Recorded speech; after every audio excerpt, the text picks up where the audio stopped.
Like I got out of the car super pissed off. Like in the middle of traffic, I get out, like go up to his car.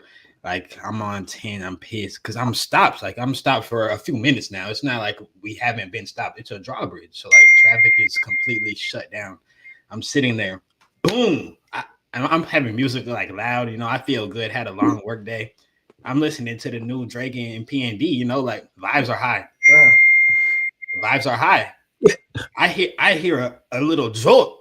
I'm like, I was like, what's going on? I thought it was my car tweaking out. So I started driving up a little bit. I'm like, no way, I just got hit right now. I look in the rear view, a big white van just smacked it. Like smacked the rear end of my car.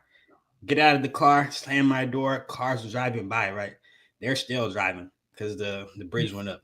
They're still driving. I get out, run to his like car door, and I'm pissed. And he's like trying to like get me to chill out. He has a dog in the car in the front seat. Like it's just kind of a chaotic scene. But then I turn around. He's like look, like it's okay, like blah blah blah. And my car was okay. Like there's no scratches, no anything. Luckily, my car is like me. Takes after it's probably like a real tank for real. You know what I'm saying? Like no blemishes, no nothing. That's not you. Shout out to God for that one. It definitely blowed, and my back hurts a little bit now. But we're gonna be all right. You didn't take his information? Like, whoa, that's a rookie move. No, I definitely did. Come on now. Definitely did.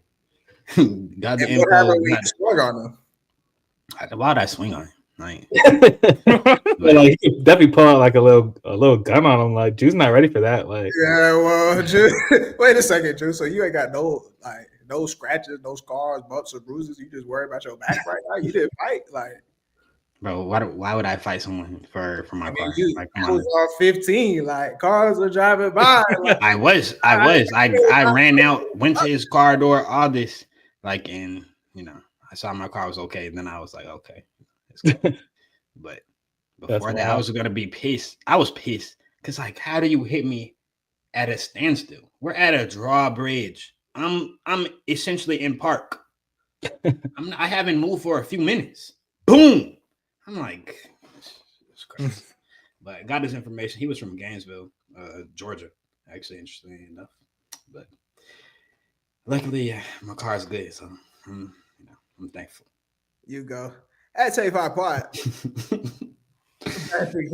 You already know what it is, really. It's been a while. It's definitely been some time, but definitely had to get the congregation together and talk a little bit about this madness. But Joey had to remind me, though, out of the wild things that have been happening over the past week and a half or so, of course, March, of course, even women's, Juju going down, which is crazy.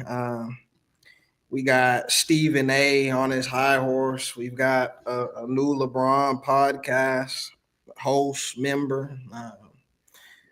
It's a lot from different places right now. But I think one of the most shocking occurrences that happened, though, I'm sitting in work. I get a notification from Shams that head coach of 6 seasons for the Grizzlies, the Memphis Grizzlies, gets fired. I check my phone. Of course, I don't have a calendar. It's March something. You see what I'm saying? And we all know that the playoffs are next month.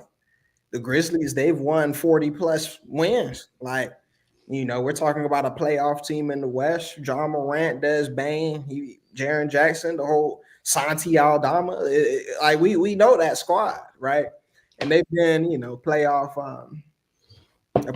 team for a minute now. But get the news that Taylor Jenkins got fired. So, what was y'all's initial reaction to hearing that news, and what do y'all think is behind it?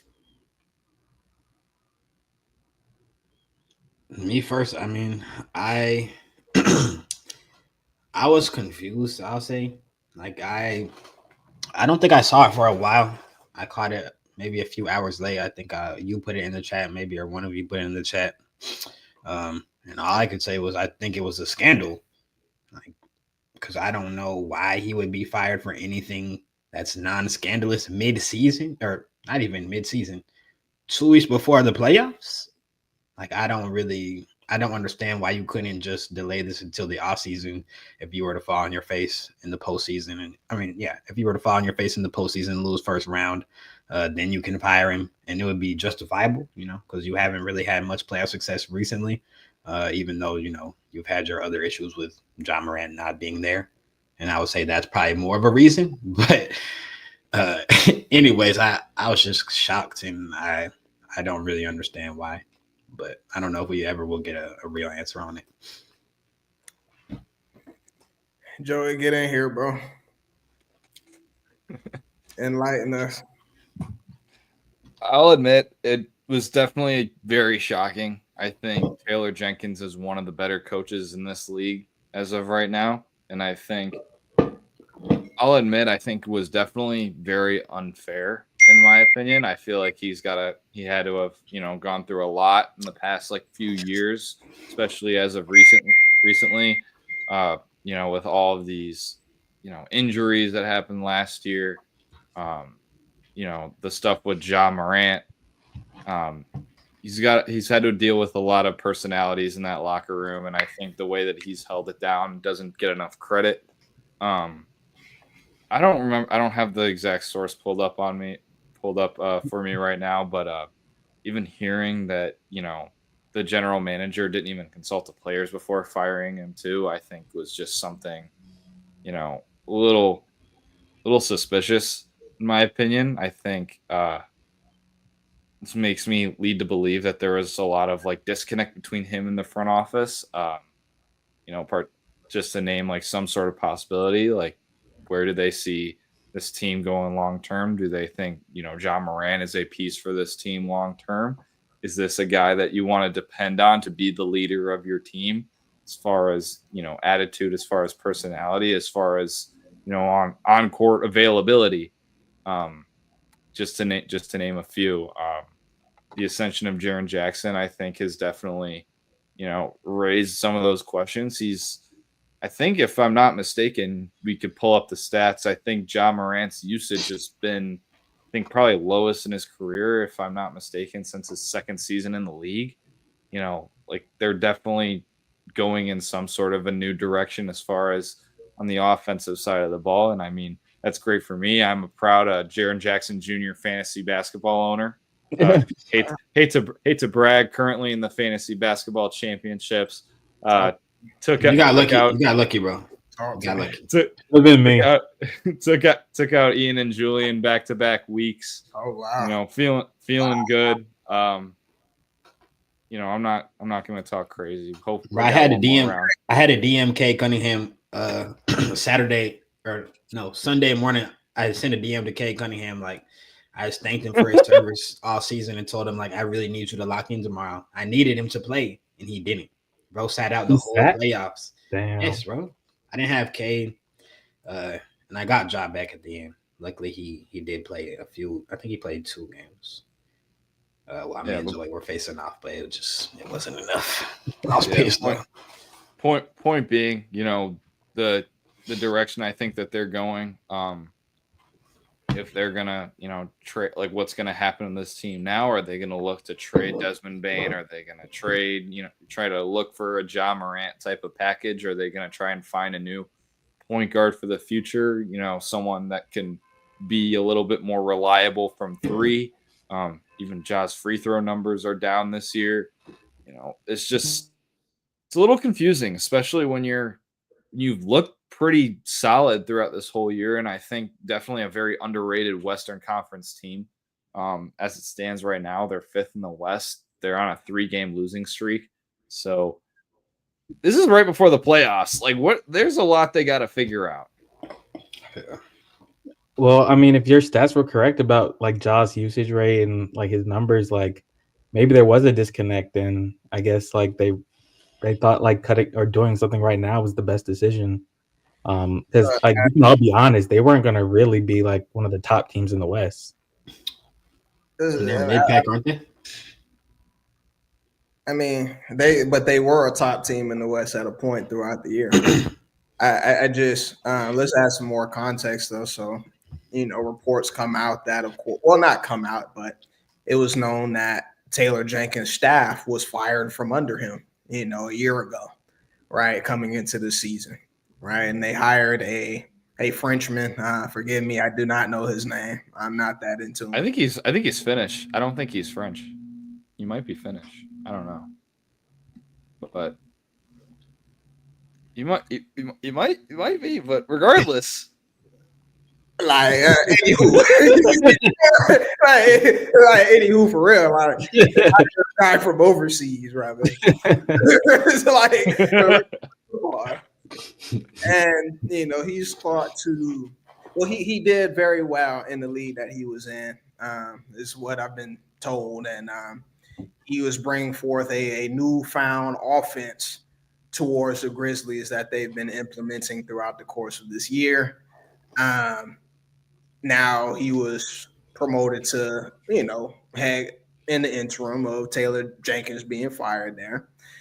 I think when we say there's some sort of disconnect between front office and Taylor, it's clear and evident just in a move like that alone.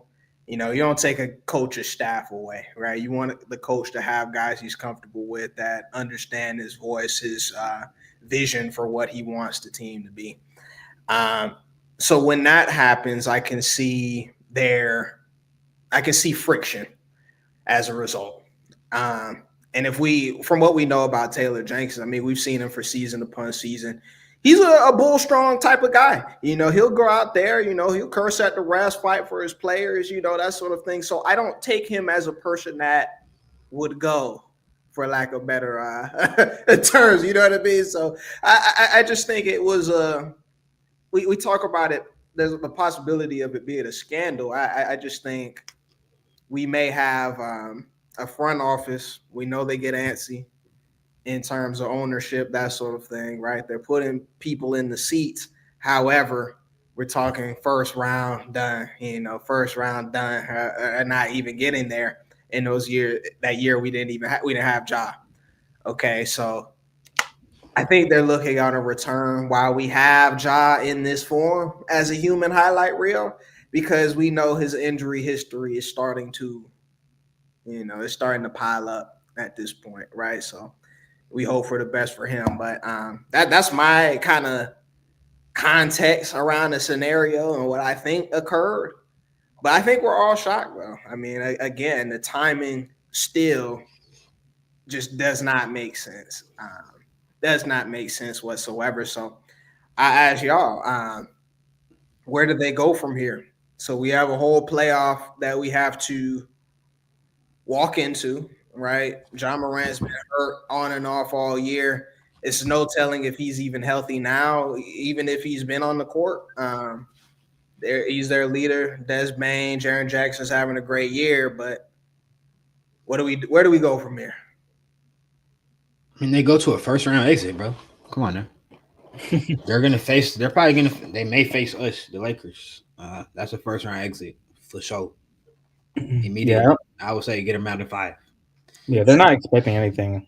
You said what? I said we've seen that before. Oh yeah, exactly. That's a first round exit. If they get Denver, that's a first round exit. Who's above them? If they get, I don't know if they can still get Golden State. It would be a first round exit. I would say their best luck would be dropping to 7 and then working out that they face the Rockets. Even though I like the Rockets a lot, they're just young. I don't know if they beat the Rockets in the 7-game series. From what I don't necessarily think that they would either. But I mean, they have a better shot than facing Lakers, Denver, Golden State, Minnesota. I mean, they're not going to get there, but yeah. But I mean, the only reason we're saying this is because now they're out of a coach a few weeks into the playoffs. Even before that, bro. Even before that, they were a first round exit anyway. Who are they going to be? I don't know that, depending on matchups. I think I would have been more comfortable with them facing a team like the Rockets, like Golden State, like the Timberwolves. From what they're not going to beat Jimmy Butler and Curry, bro. It's not happening. We know this. Jimmy Butler and Curry. Say it the other way around. Say it the Jimmy Butler and Curry. You heard me. I say it the other way around. Jimmy's a better playoff performer than Curry, bro. Like that's just like statistically. Take 5 pot. So no, y'all laughing, but this isn't funny. I'm not laughing. I'm not laughing. Like, bro, it's bringing the credibility of the pod down. Like, I can't have it. I'm gonna go back to these matchups. I feel like this Denver series could be a little bit more interesting than I think people will give it credit for. I think they have a chance of replicating something like the Minnesota Timberwolves did against the Nuggets last year. You just have Zach Edey roam in the paint, just kind of let Aaron Gordon shoot. I don't care if he's shooting 40% from three. Like, that's a guy that you are very comfortable leaving open and you are comfortable letting score the ball. And then just having Jaren Jackson just kind of free roam on Jokic. Like, I mean, it's not horrible, but like that's mouse in the house. Hey, Jaren Jackson on Joker is mouse in the house. He may go for 35, 20, and 15 for a series average. It could get ugly for him. I know he's a good defender, but that's not. He's not that. Joker is. Yeah, he might. Yeah, Joker's up here. I mean, Joe, on paper, unfortunately, Julian and his glazing is correct at this point. I feel like it sounds nice. Ain't no glazing. But I can't see it happening in 7 games. That would be like, especially the way that Jokic is playing. It's tough sledding. I mean, it's an uphill battle no matter who they face, I believe, at this point. Oddly enough, though, I mean, like, if they get, like, this is just fantasy land. We're just talking matchup. I mean, if they got the Thunder matchup, like, no Morgan. What are you talking about? No, it's like, no. I'm just saying the matchup, like, no. I mean, What matchup? possible. They will get. I think they will actually get swept by the Thunder. I'm not gonna It's lie. possible they could They would. overcome them in the paint. I mean, They'll get swept. Can they? yeah. Why? With Why? Grizzly With Chet and what's his name? Hartenstein? Arnstein? I don't know about all that. I mean, That's you a sweet. put E down there. You put Jaren down there to bang, and you know Ja's going to the cup. He can't shoot. I mean, that's a lot of people. Like, That's a sweet, bro.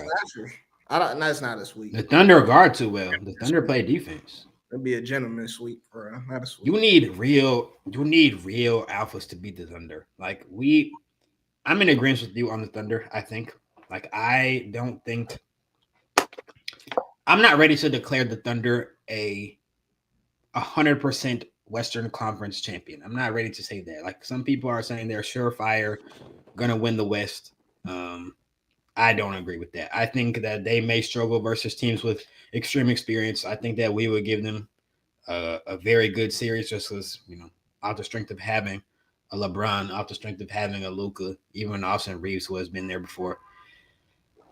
I think it would be a challenge, but a team like the Grizzlies, bro, no shot. They don't have a top 10 player. They don't have a top. Do they have a top 20 player? Not this So year, no top 20 players. You're not going to beat the best team, and I think it would be ugly. Sweep. Yeah, it sucks to say, but I'm just not ready to say Ja's a top 20 player in this league anymore. As much as it sucks to say. This injuries. I mean, if he was a little bit more consistent in playing, I think we could say something different. But the fact that he plays 1 week and then sits the next week it's just hard to say he's up there. As electric as his play style is, driving to the paint and making all these acrobatic shots, has he really gotten better from like his third year in the league? I genuinely don't think so. I don't think he ever really needs to get better, though. I think he's still like a pretty good player. I mean, he's a great player. He's a very good player. He needs to improve to be one of them. I mean, what we're describing. I mean, I think he just, like Julian said, he just needs to be more consistent. No, I mean, if Ja was playing, I don't know, 90% of a season, then we could get a better view on him. I feel like the fact that it's the best ability, for sure. And you see what I'm saying? But ultimately, though, He's still a kid, guys. I mean, he plays like a kid in my opinion. How old is he? 23? Like No, he's probably like 24, 25. just turned 25. I mean, 1999. He's 24. He's still a kid in my opinion. I personally, he needs to get better. I was about to say, yeah, I personally would like to see a step in, not his. He has all the athletic ability in the world, but now we got to start thinking the game for real, like thinking about how we're going to manage pace, manage the miles on my team, right? Taking care of my body to the point where I'm ready and available at the end of the season. I'm still seeing antics on the court here and there in terms of just nonsense. But I'd like to see him take a step. I definitely like to see him take a step. My question for y'all, though, was where do we go from here? Playoffs, we're all in agreement. It seems like it's an uphill battle, one round max, most likely. But this offseason will be interesting for the Memphis Grizzlies, I believe. They've had their core for some years now, all right? So they've had them for some time. We've seen teams break up over less. Do y'all envision any of these pieces moving at all? Because there's even rumors that Ja could be moved away from this team. I'd buy that. Yeah, I saw Kendrick Perkins say that he's auditioning right now for his next role. So, I mean, I would like them to stay together a few more years, like give it a few more runs. I feel like they've just been unlucky with injuries. One thing is that team never will win. You know, I mean, if they can get another piece, though, why isn't that possible? I mean, they would have to get another great piece. I think. Not just another piece. They're young. Jaren Jackson and Bane, that won't win. I don't know why that won't win. Like, think about what we're saying here. So we have, of course, an All NBA player. All NBA. That will never win. This is the NBA, bro. That's never gonna win. Bro, you said Ja could get better. Ja could get better. Right. I mean, that team would look a lot different. Has Jaren been an All-Star? I don't know. I think so. Yeah. So we have 2 All-Stars on the team. Yeah, he's a 2-time All-Star. Do we have any superstars? 2-time All-Star, 2-time All-Defensive, 2-time Black Champ. Do we have any superstars? Ja, who's also going to be extension eligible after this season. Let's not forget that. Yep.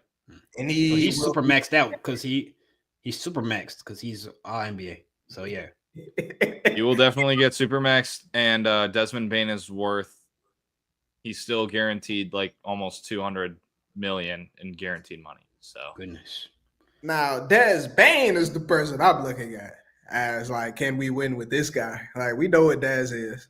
Desmond Bane is cool. He's cool. He's nice. He's cool, but he's not like $40 million a year good. I agree. Yeah. You know what I'm That's not gonna win. The market's gonna continue to rise, bro. Like, we're not gonna sit here and add like 40 million that much. I seen like DiVincenzo for a player of Desmond Bane's caliber, it's a little pricey. 30 million. Bro, Desmond Bane he's a good 3-piece, like third option. Is he not? He's a good third option. 40 beans. Yeah, that's these days, yes, bro. No. Yeah. What do you mean no? No. The only third options who get paid 40 million are Bradley Beal and Bane. That may be it. I know the Celtics don't really have a third option, but who's the third highest paid player on their team? KP or Hydro? I don't know if that's true. Actually, it might be something obscure, like Derek White, like third options or like the third scorer on the team. I know every person in that starting lineup's making at least like 33 mil a year, something like that. On the Celtics? Yeah, something like that. So that's they're all tough. Good. I mean, but they're all better than. Yeah, bro. I mean, pound for pound, yeah. Jrue Holiday for sure over Desmond Bane. Yeah, give me Jrue. Derek White over maybe Desmond at their roles, bro. But what Desmond Bane does for the Grizzlies, I think, is pretty important. Threes. I don't know. It's I important, think but all of those guys are better. we're trying to build champions here, and I don't want to spend too much time. But y'all tell me about small guards all the time. Okay, they have two of them now. You see what I'm saying? Like, They both play big though. I don't know if that's Offensively, maybe. big. Like, Yeah, offensively. I guess. I mean, they think both can get also just to put things in perspective too, you've got a guy like OG Anunoby who just signed like a $42 million a year contract just this offseason as well. And I don't even 100% overpay, but I think yes, Desmond Bane I believe is a little bit more skilled as a player, a little bit better as a player. I think I you know, worry. like you could Hold on. if you even say like even if you say like they're the same tier of player, like even then like you gotta say like they're both overpaid. They're definitely overpaid, but that's just the market. That's just how people get paid nowadays. Like you just have to bite the bullet if you're a team. But I could safely say that a guy like OG can affect the game in numerous ways. Des Bane, if he's not out scoring, I don't know if he's a high level passer or whatever it is to be out there on the court. Like I don't know, defender. or definitely not a defender or rebounder, right? So it's just. I thought OG sucked, Morgan. Like now you're like hyping him up. I'm just saying again. He's been hoping. I put him out there on the court. I know. I'm good for at least 5 boards. I'm good for 4 to 5 deflections. Maybe a steal. You see what I'm saying? Maybe a block shot as well. He's gonna move the ball and he can knock down a few shots as well. Maybe 20 points recently. So, I mean, let's not leave that out. Like he can go off. He can get you some buckets as well. So I'm not saying I don't really care who's better than two. I think, like Joey said, they're the same tier type of player, but like, would I rather see Ja and OG or Ja and Bane? Right. They're just they're making like all-star star type of money as like probably the like finest cut of meat when it comes to role players. Yeah. That's it. That's how you describe it. So they've got a lot to look at in the books for sure. But they do, I would say they still do have young underlying talent. Y'all got on me about the Zach Edey thing. He's been up and down throughout the year, but I think they found a positive type of player, right? And they've got some other guys. Like they even got your boy GG Jackson coming out the G League for playing with Brian against Bronny every day. So he's really sharpening his tools and getting ready for it. They got a lot to look at, but I'll leave it at this with the Grizzlies so we can talk about March Madness. Is there a target y'all believe they should go after this summer? Let's say to enhance the team that they already have. Let's say they're able to keep their core 3. What can they put around them in order to get them to the next level, second, third round and the like?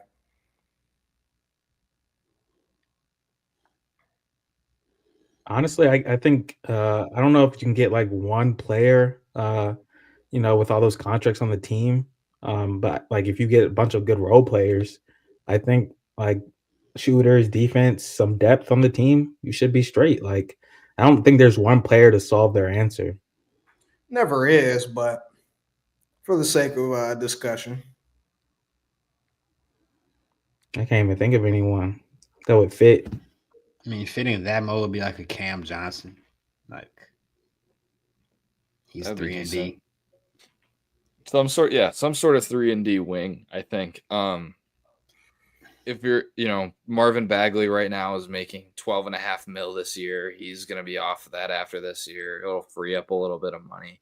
I'm not sure what the market's looking like for Brandon Clark as, your backup 5, but same sort of deal.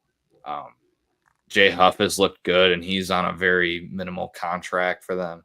I just think you need like a guy who's going to bring some very hard-nosed defense on the wing, on the perimeter. I think you've got your interior presence, kind of almost set in stone, I would say.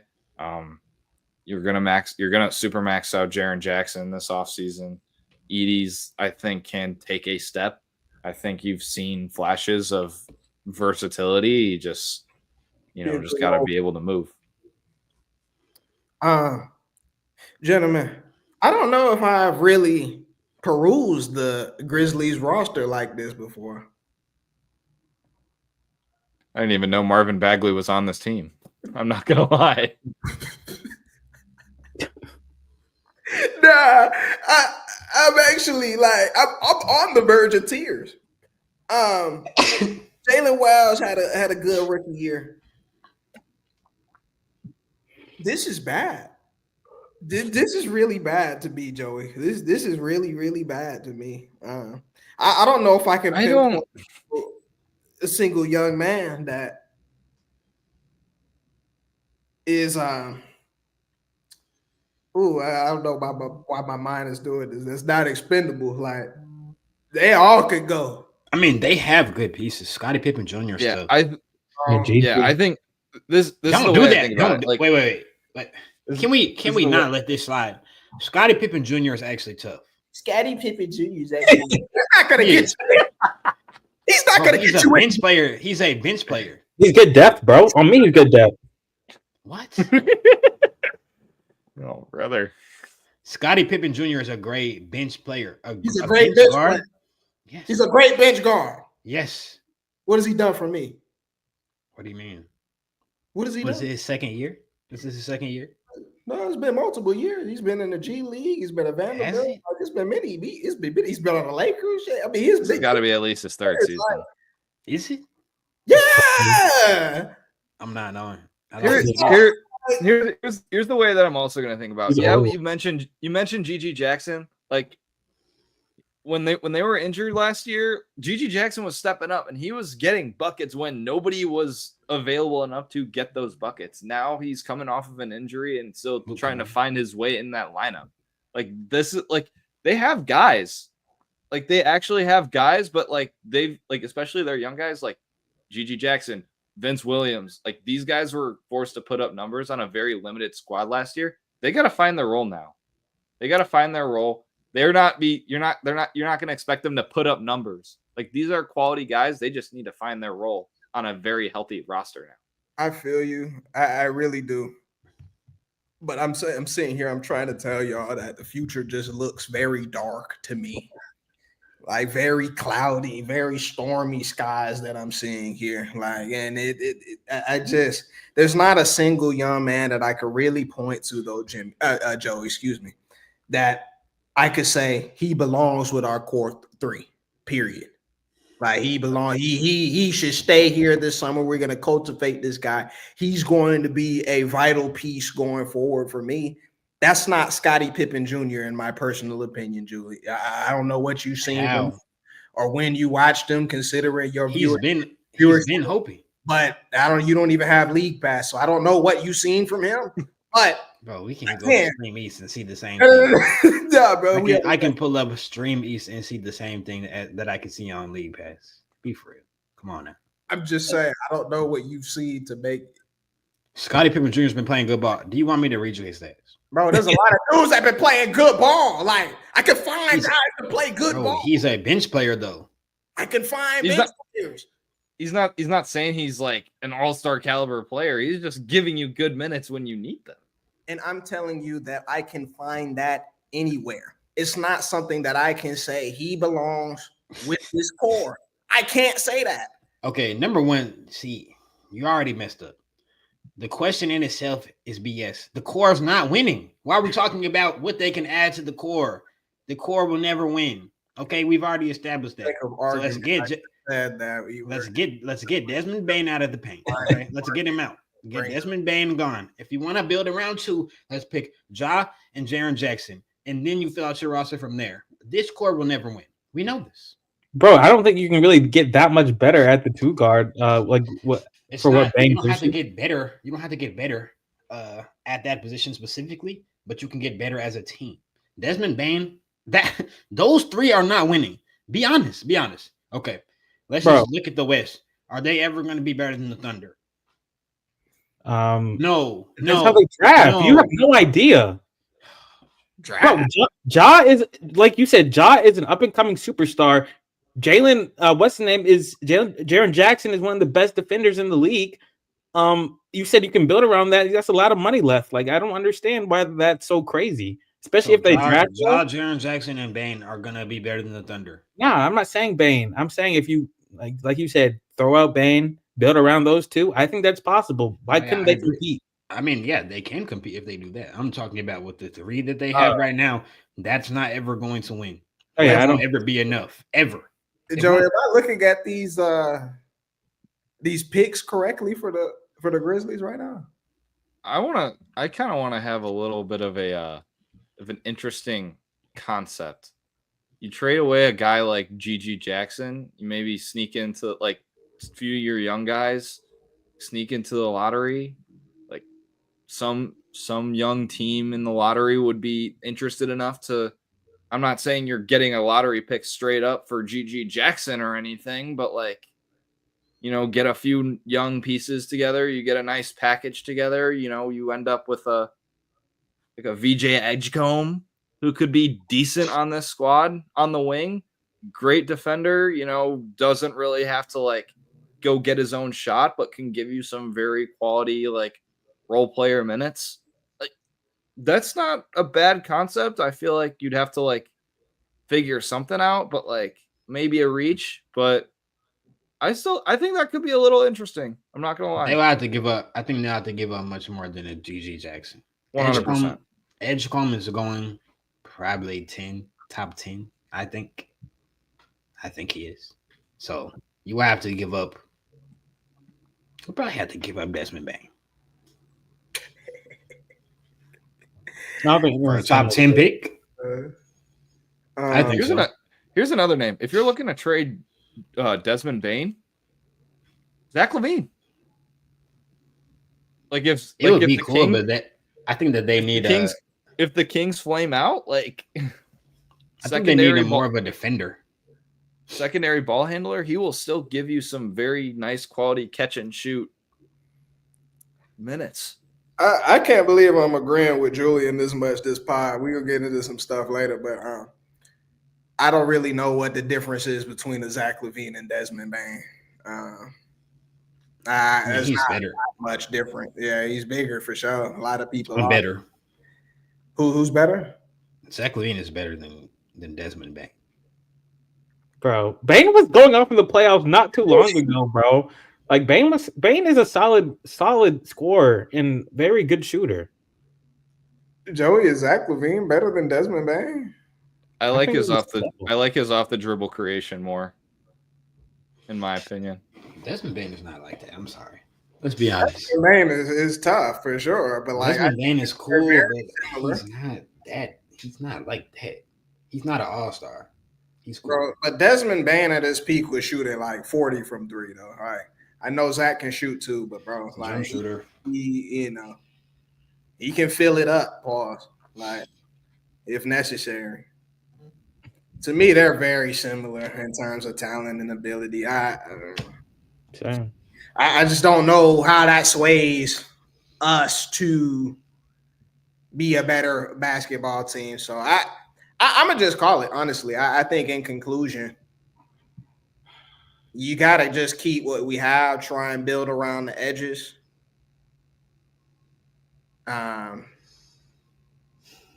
Future of despair and darkness, in my opinion.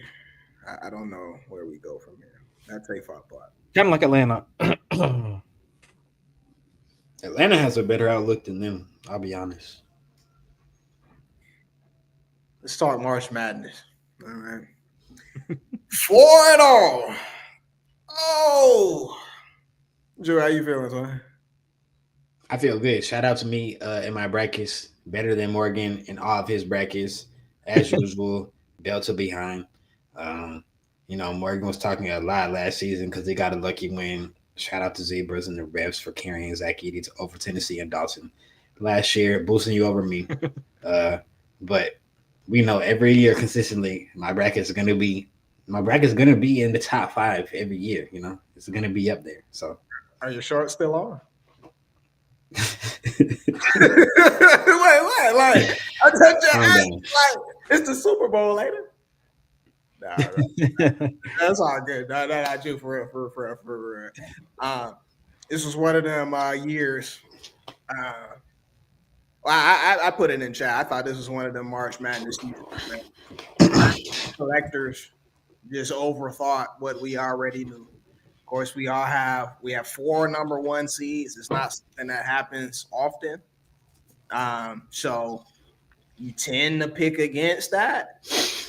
I got caught up, unfortunately, and I don't know about the bracket we have, but my other bracket though, I definitely had Tennessee going. I thought they was gonna get the job done, but to my surprise. But let's get into it though, gentlemen. So we have 4 teams here.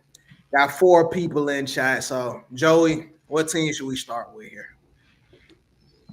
I want to first off start by saying I think I made a take that I didn't think Houston was going to go very far.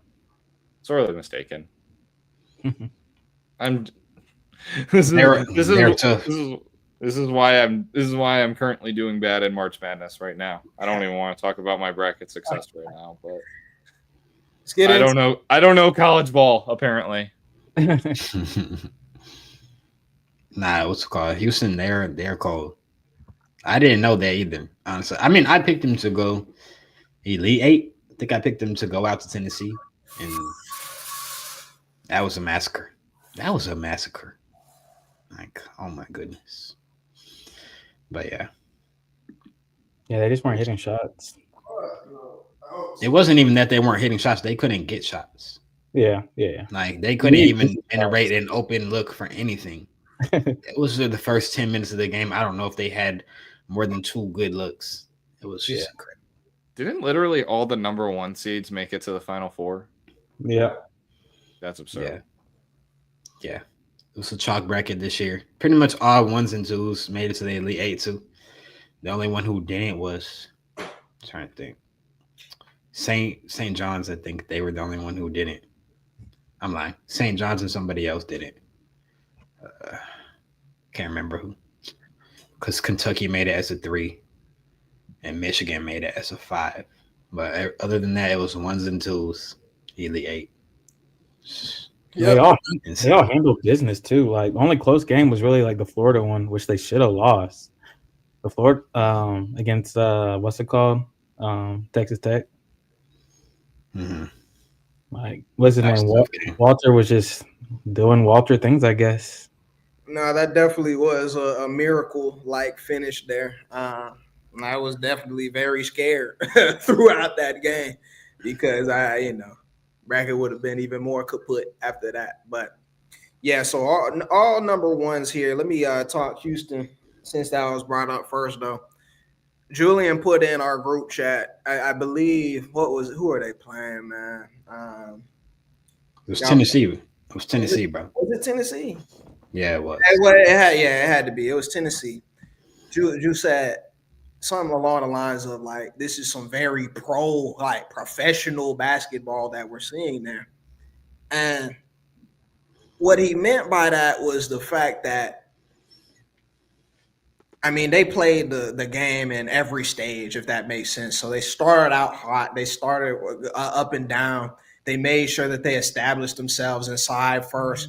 And then after that, it became a possession game where it was a lot of let's move the ball, let's get a favorable matchup, and off the dribble, I'm better than you, right? So I can get to whatever shot that I'm looking for here. We're not going to settle for a bunch of threes. I'm going to get into the lane, into my 1-2 pull up. Bro's got the rebound. We're playing bigger than you right now, like whatever the case may be. But then on the other side of the ball is what we always rave about Houston for. I mean, Tennessee has guys, bro. Like they got guys that completely shrunk under that pressure that the defense was putting forth. They threw up every 3 that they gave them, all hand contested. The little guard Ziegler, isn't he a 4-year? He's 4 years. He's been there for a minute. Veteran guard. I believed him. I've seen him play in person. You see what I'm saying? Bro was in Alcatraz. Like I'm talking get into the lane. We're spiking that. Like there's nothing you can really. It was bad. That was bad. It was crazy, right? What we saw from them on both sides of the ball. They're clearly the better team. I mean, number one seed. They showed that, and they've got guys too, man. I mean, they got guys over there that could really play. So, am I shocked to see them here? I did have teams beating them. I wanted some upsets in my brackets for sure, but hey, man, this is what we've been seeing throughout the year. I think they handled their business, and they're going to be a very, very, very, very tough out for who's it going to be? Is it going to be Duke? It's Duke.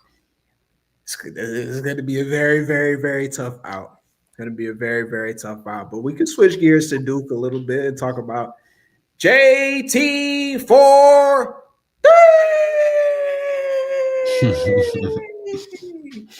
you gotta hold up Deuce for real. Yeah. If you close your eyes, tight vibe. So Cooper Flag in the game. They've been waxing opponents, I'd say. Last round against a very talented Alabama team.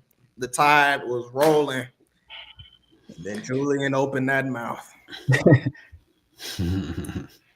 He came and tried. He started glazing Sears. Oh, he's this. Oh, he's that. Drew, I back you up too, twin. I said he was pro. I jinxed him. I can't lie, I jinxed him because that was. Well, he was just in Alcatraz too. Like, I mean, that one was a little different, like than the Tennessee one. Like Zakai Ziegler and Lanier were both actually locked up one-on-one. They were one-on-one and locked up. Sears versus Alabama was getting trapped when he put the ball on the ground. Like they were trapping him, making him give it up, and he started to force it. But I mean, yeah, it was a rough game for him for sure. It was rough. Yeah, when they needed him most, he did not crumble to his capabilities there. Shout out Alabama. I'll say this before we get into Duke. Shout out Alabama though, for real. I definitely had them going far and losing in that moment, but they proved throughout the year they had a very, very solid team. Tough road to get there, and they did their thing, but they did face a giant, and as pun intended, to be honest, like they got overwhelmed with size. That's pretty much been Duke's MO throughout this tournament. I mean, they've got pro-ready guys down low, I'd say, and when you have also the ability of guys like Proctor to come in, make threes, big time shots off the dribble. It's tough. It's really beautiful. It really gets tough for the opponent. So what have y'all seen from Duke throughout this run? Likes, dislikes, holes? Well, let's talk Duke. But they have no holes. Like 1 through 5. Like that boy Malik he's tough. We already know what Coop does on the offensive side. Like he's really an elite facilitator. I know Drew doesn't like that phrase, but he's really like that at the top of the key. Trying to get everyone else involved, like even off screens with Proctor and Knipple, like, and that boy Knipple stuff too. Like I won't lie, big body who can shoot. Like he's definitely pro. But yeah, they're nasty. Now I don't see them losing to anyone. Maybe Auburn because like they got the firepower with what's the name? Their guard number 0, Pettiford. Yeah, Pettiford, and that dude down low who's okay, but yeah, Janai, he's okay, like he's straight, but he's gonna see Malik, and that's not gonna go too well. I don't know about that one. For him, I think a tougher matchup would be versus Florida, honestly, in his Final Four game. Right, because that's a way tougher matchup. Those guys are big and like a little thicker, like a big and a little stronger. Dude from Duke is a good player. He's a really good player. He's also a high school. He also should be in high school. That guy's from South Sudan. He was playing in the Olympics, I'm pretty sure, this summer. Yeah, but I think he's like 18 as well. And he's playing really good ball, but he's skinny. I don't know if he can bang with Janai Broom. Janai Broom is so grown. Like I think he's 23 years old. You know, Oh. that's tough. That's just tough. No, he's nice. We're getting He's ahead nice, of- but like yeah, I don't even know if Auburn gets there, honestly. But to Ian's point, yeah, I agree. They play really good ball. Khan, that boy's a real hooper, really AR 2.0. I mean, he's getting to any spot that he wants to, hitting clutch shots, hitting open threes. Like I don't know, he's tough. And honestly, underappreciated. I like Duke. I mean, Cooper Flags play good ball. that's what I'm hearing. Somebody clip that too. That's a U Miami talk about some I like Duke. I'm saying the team. I mean, yeah, I'm not a fan of them, and definitely won't root for them for sure. But I think they're a really good team this year. They're well coached. John Shire's a dog, so it's going to be tough for anyone to knock them off. I do think Houston presents problems. I'll be honest. I think they do present some problems just with being able to guard. Like all of Houston can guard 1-on-1. So we're really going to see about a Tyrese Proctor. Can he get to his spots? I don't know why you're frowning. I mean, it's going to be tough. Those guys can really play defense. Bro, We're going to see. Concanepo, I think, will play regardless because he's big too. That's what I like about his game.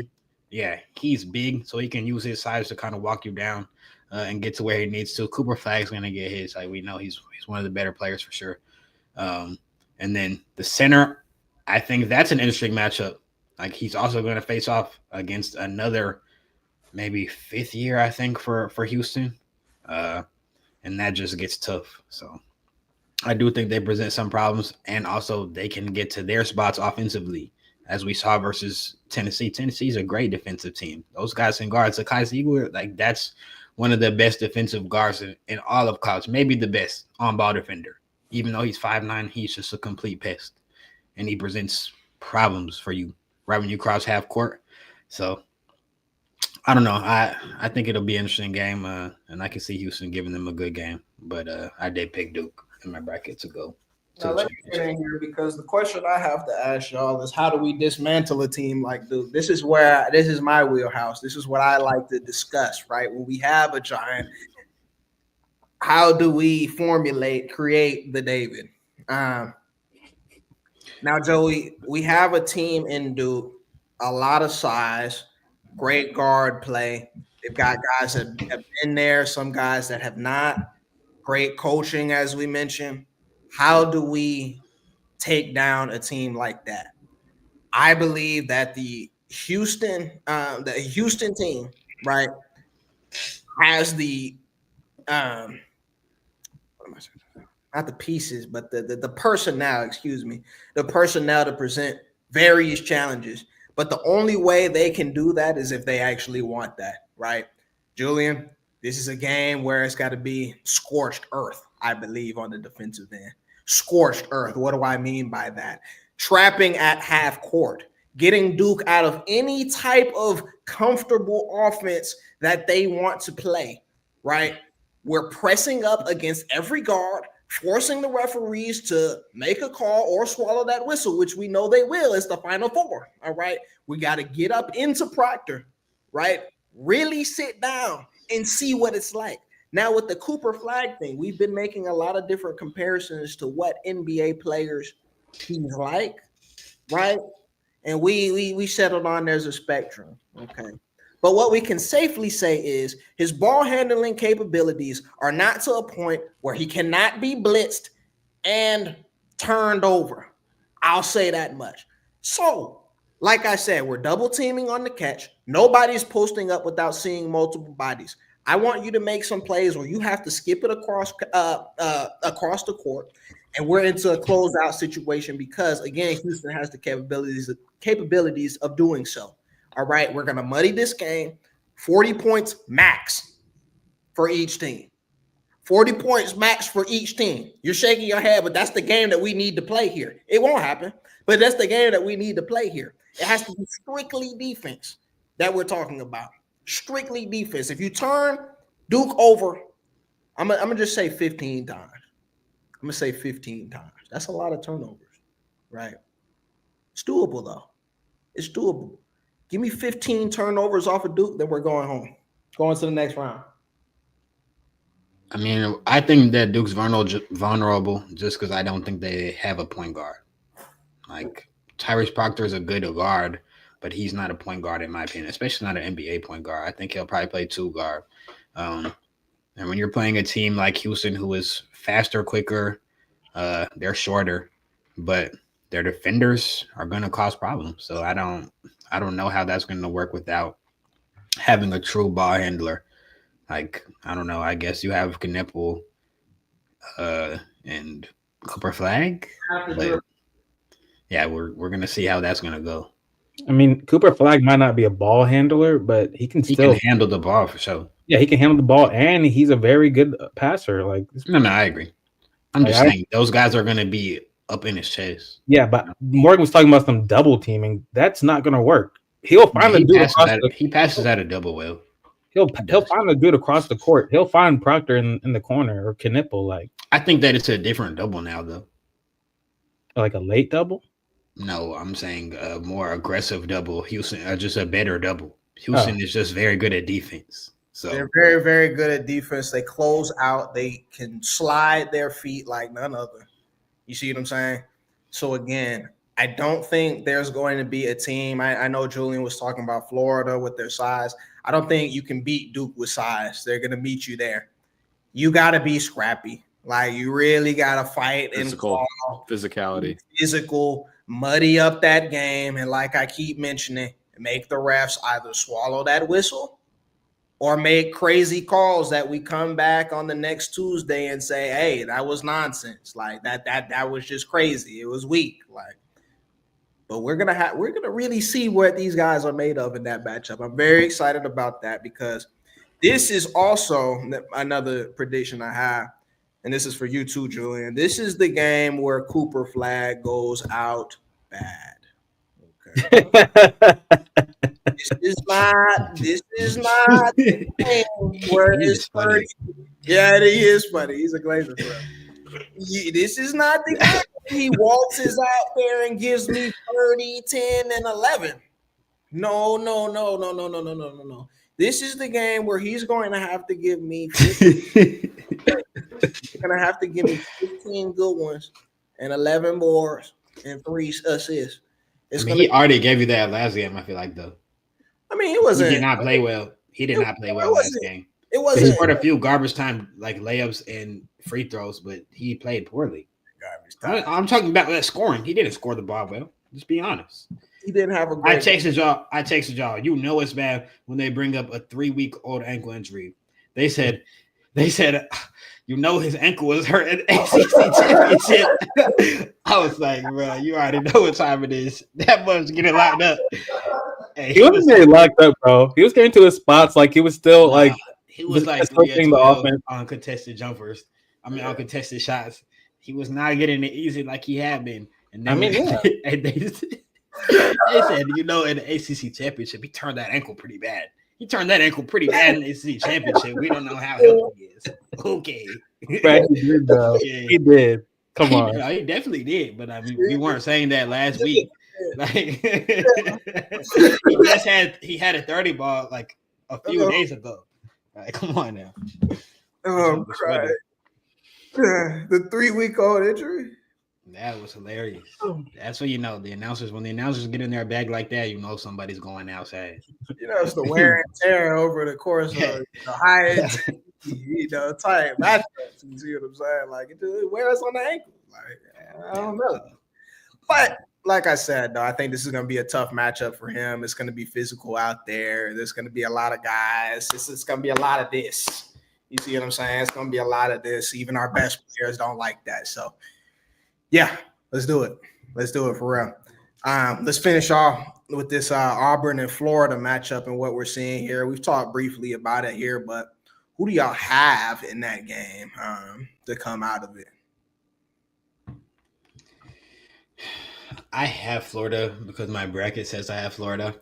I also like how Florida's super battle tested just in this tournament, like recently. Auburn's been really battle tested. I think they played the hardest schedule in the regular season. Huh? Give yourself some wiggle room. Bro, relax. But anyways, I'm saying in the last 2 games, Florida's played super close games versus good teams, and they found ways to win those games. And I think that matters in the tournament. It doesn't matter if they should have lost; they didn't at the end of the day, and that's why I'm going to pick Florida and Clayton. Also, he's tough. You think? I mean, I think I'm gonna just take Auburn, just because I think they have the better player. I don't watch much of Florida, but I know Janai Broome's pretty tough.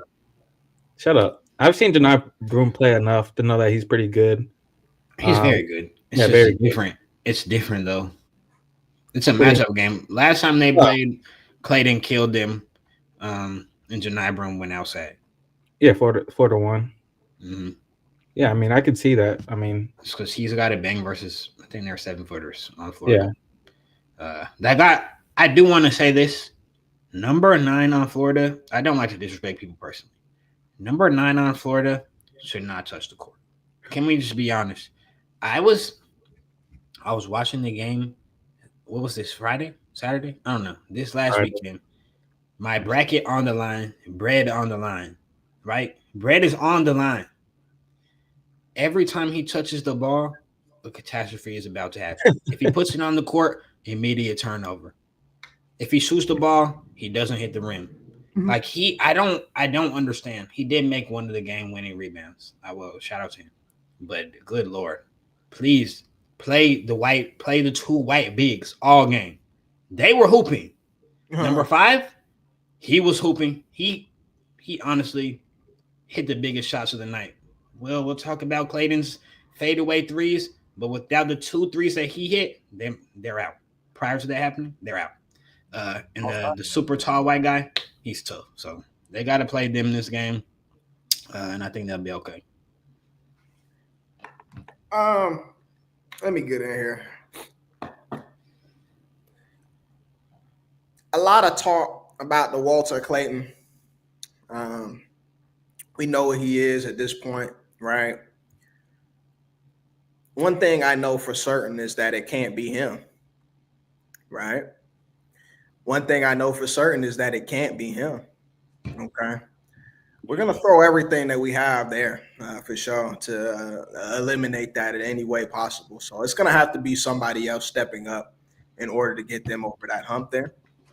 Julian brought up some great points today. I really am proud of you. I don't know, maybe dude that rear-ended you pause, like shook something up in the noggin or whatever the case may be. But like you've been pretty straight with these takes here and saying that Florida did limp into this one, gentlemen. Some say they shouldn't have had it. It took miracles, right? It took greatness in order to do it. Julian's also right in saying that you have to have it in this tournament, right? It's not to take anything away from them, but it's just safe to say that between Florida, Auburn, Duke, and Houston, right? The roles have not been the same in what we've seen from them, in my personal opinion, right? A win is a win at the end of the day. This is tournament play. You can't take anything away from them, but you also have to have open eyes when we get into a matchup like this. They're not going to be able to make those same mistakes against this Auburn Tiger team and get away with it. All right. They're not going to be able to do that. They have the capabilities. We've seen they have the players. They have the defense, shot makers. They'll bust the 3. It's going to be very tough if they get down early. If they get down early, I'm not doing that. Like we're not doing the heroics or anything like that, in my personal opinion. Now, with that also being said, I'm on this podcast to give y'all context, to set y'all free. Okay. Now, Joey, I saw something very interesting that last game with Auburn. We can speak on it. This is the podcast. It is what it is. Like we can speak on it. John Broome had his shoulder, arm, whatever it was. He went to the sideline, and we saw him say, "I'm done. I'm done." That's what we saw him say. He did. Mother in attendance. She's blown. She was blown. I mean, she was blown. Like, you know, you get taken out the game and you're done before the Final Four. You're done. Okay. Go back to the locker room, right?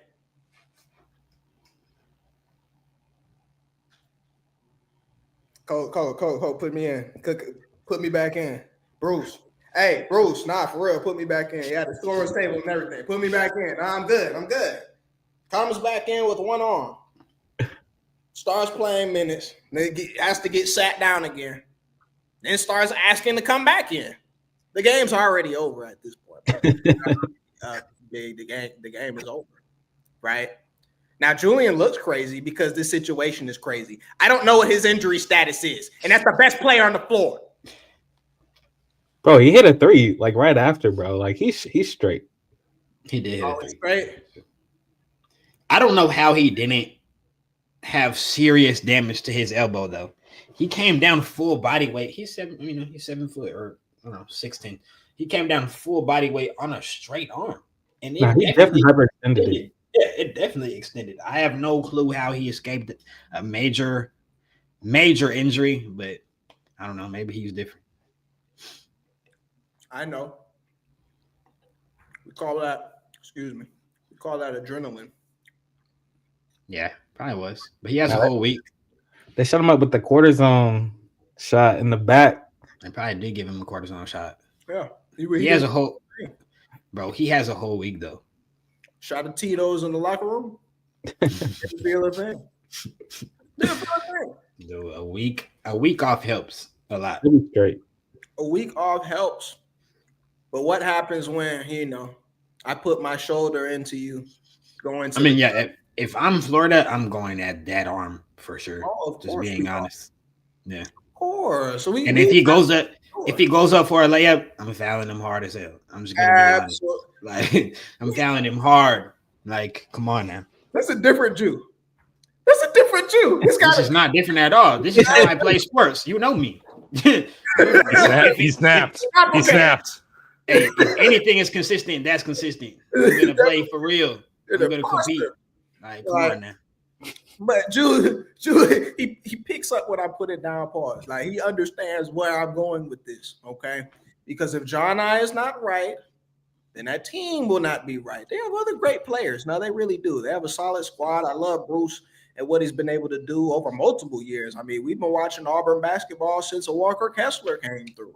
You see what I'm saying? And really, even before that, right? So it's again.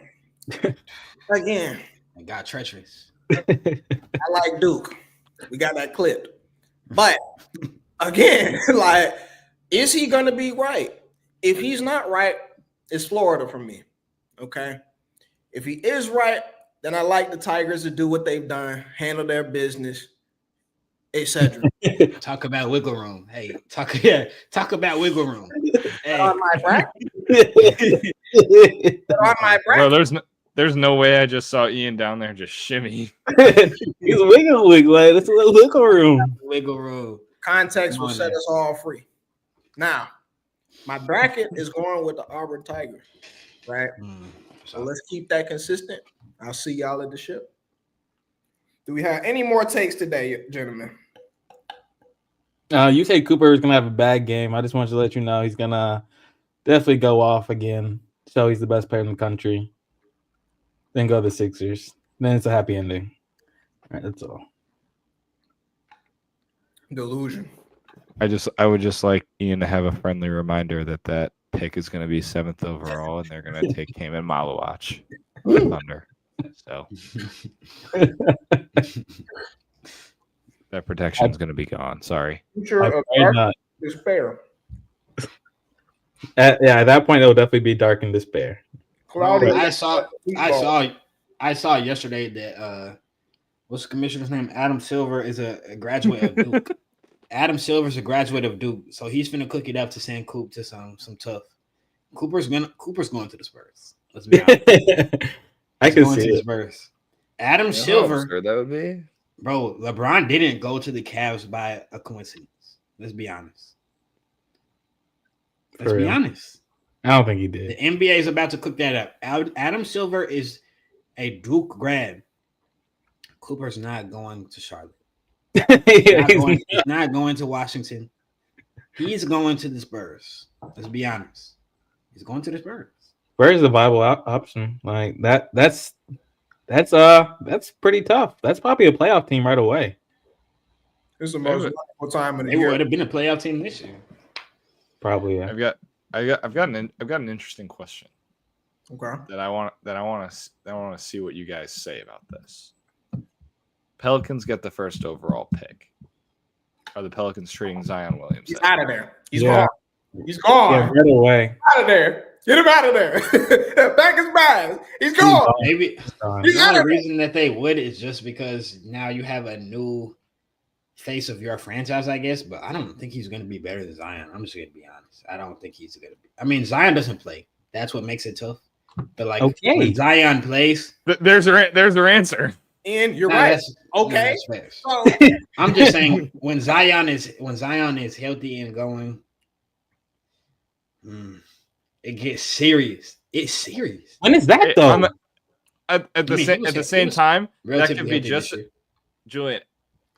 At the same time, all of that you just mentioned could be enough for a team to go to the Pelicans and give up their whole kitchen sink, or pretty much close to that for Zion Williamson. I agree. I mean, I agree. I'm just saying. I don't know if he's going to be better than Zion in the NBA.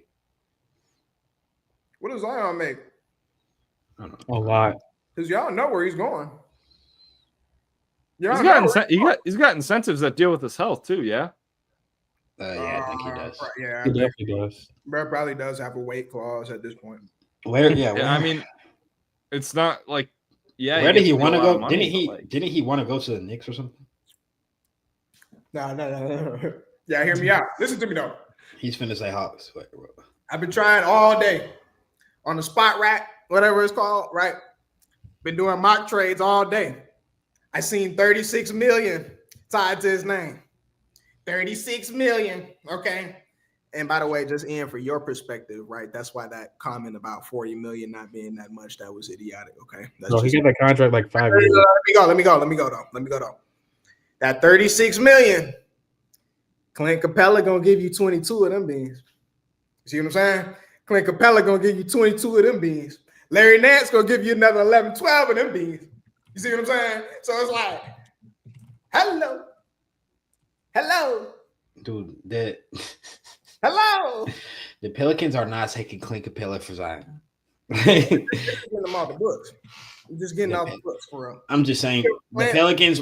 You gotta give the Pelicans Karis LeVert, That's fine. We give them cares. We give Jalen them or Zach. Nah, now you're bugging. This is Zion Williamson. Like, one of them has to go. Not Oh. Jalen Johnson or Zach. One of them has to go. maybe. DeAndre Hunter's already gone. Capella. Trey's not leaving. So who's left? You only have a few. Okongwu. I think you should keep him though. Yeah, we get rid of Okongwu. For Zion, we would. For I guess Zion, yeah, if you're getting Zion. yeah, But still. we get Zion, like So yeah, you'll probably trade Okongwu, Karis, that's about And Zach. Yeah. Zachary. And a pick or two. Like, might have to slide in a pick or two. I don't know about the pick, but I mean Zach. I don't know if that would be.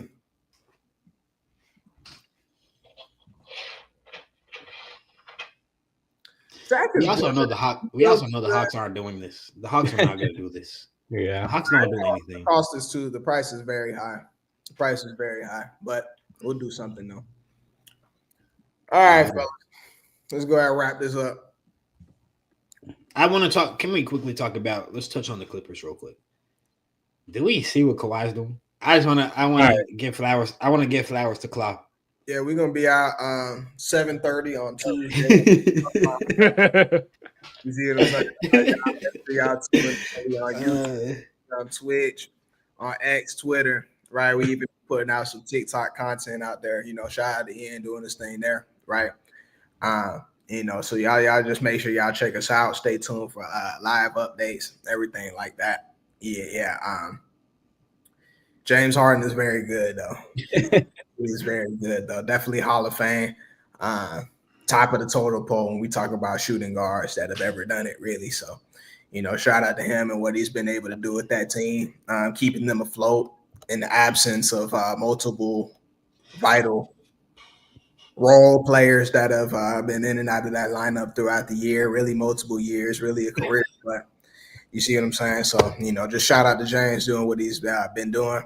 Really, Ivica Zubac, Ivica Zubac. Exactly. That's how you say it. Ivica Zubac, right? That boy is a dog. No, he's doing this thing for real. You have to give shout outs where it's due. So they've got a formidable squad, right? But again, just like we say about other teams, we know how this ends. We do know how this ends. So shout out. I'm just saying, no one wants to see the Clippers first round. I do. Do you? Yeah, I do. If Kawhi's moving healthy. What's that got to do with me? What does that have to do with? He's probably the best player on the court. He's probably the best player on what court? In 95%, 95% of course. What court? A healthy Kawhi is 95%. He's better than 95% of the league. But what court are you saying? I said I want to see them. Whose court is he better than? You're talking about Lakers. Court? But I'm not gonna lie, healthy Claw may be over. He may be over Bron. Hey, I'm playing right now, but on a serious note, you don't want to see them. They have Norman Powell, bro. Norman Powell's been hooping crazy. Why are we doing this? Nah, they're tough. They're a nice team. Norman Powell is averaging 23. He's averaging 23. Norm, not Reeves. I'm not gonna lie. Norman Powell's better than Reeves. I don't know that. I genuinely don't. Norman Powell? They're the same tier of role guy. I don't know that. Austin Reeves is nice. Austin Reeves is really good, but he also gets insane PR for being on the Lakers. Norman Powell is better than Reeves. I don't know that. They're same level. Norman Powell averages 23 points and should have been an all-star. He doesn't play with any stars. James Harden was an all-star. Shout out James. He's not LeBron and Luka. Austin Reeves has been on the ball, though. Austin Reeves has been on the ball often. Not balls that go around for real. Austin Reeves has been on the ball often, though.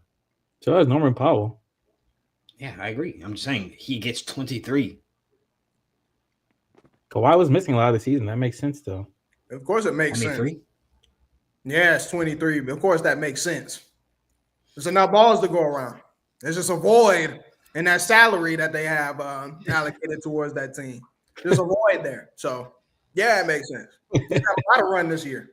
I'm just saying he scores more than James Harden. So, but who's passing it to him? Nobody. For Norman Powell, bro, he's getting his own. Let's be real. Norman Powell is like that. Huh? You gotta check that Stream East for real. Like, you need to check it. Make sure it goes to the West. Especially if you're not hip to Kawhi, what Kawhi's been doing recently, you need to check it desperately. Update your league pass. Bro, I think the problem with Kawhi is that shit is not gonna last much longer. Or if it does, like he's gonna be. If it does, then it gets treacherous. Not somewhere. You know if it does, then it gets treacherous. Not even. On everything it does. We know this. Wait. I put it. Ian said Jimmy Butler's a better player performer than Curry. But y'all saw in the chat last week, I put Kawhi's playoff averages from the last, what? It was from the last 10 years. Who's better? Who's really better? A few guys. LeBron. KD. Is he? Yes, bro. What are we talking about? He averaged like 30 both runs. In the playoffs, Kawhi averaged 30 for 10 years. It's a 10-year stretch. KD did that multiple times for OKC. No, I'm saying it's a 10-year stretch of averaging 30. on It wasn't 10 years. efficiency. It was like 8 It was. years. It was 16 to last year. I'm pretty sure it's 9 years. Now, I always get on Ian about the cycle of life. Hakuna Matata, right? We've seen Kawhi come back in the year. Ooh, look at Kawhi. Oh, he's out there. He doing his thing. He got the mid-range jumper. Like, oh my God. It's Kawhi again. Like, but like Ian is saying, how long is this gonna last, bro? You think I can rely on Kawhi to be what he was? I mean, we just have to hope and pray. Let's just be like, as basketball fans, we should hope and pray that Kawhi stays healthy. Why would I hope for that? He wasted the season ticket holders' money throughout the entire year. Why would I hope for that? ACL. He tore his ACL. What are we talking about? Bro is never there. That's what I'm talking. Blame him for having a defective. All right, never mind. Bro, you get that with Joel. Just cut the check. He has chronic. Back. Like, he's actually getting surgery. Kawhi has chronic knee issues, and he's been through like 4 surgeries. That's fine, and he keeps coming back. We can't question Kawhi. So We can't question Kawhi. Let's just cut the check. Let's just say, hey, like, all right, what? How many games does he play? A 35-game clause. Is that a 35-game clause? If he can't make 35 games, then we got to cut the check. Give Norman Powell some of that.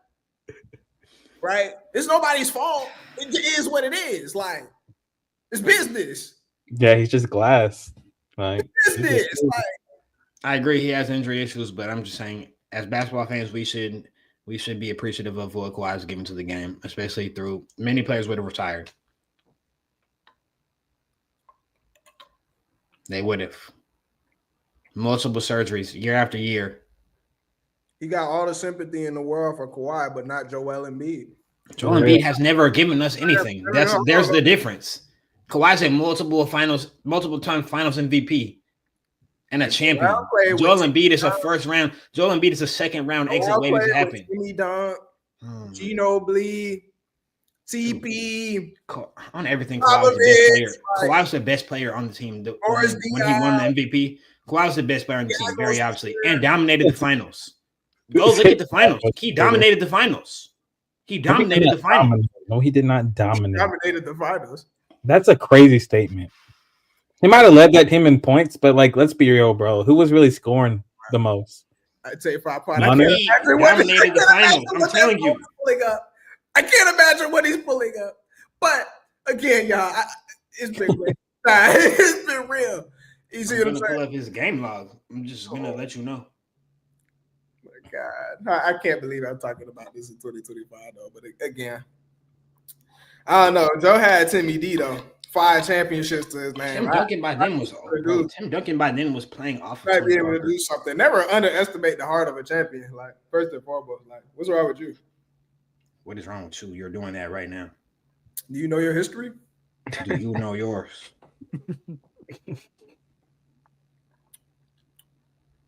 Joey, we tried. Like, I gotta get out the pod. let me get out the pod. That's A5, man. Y'all see y'all next week, man.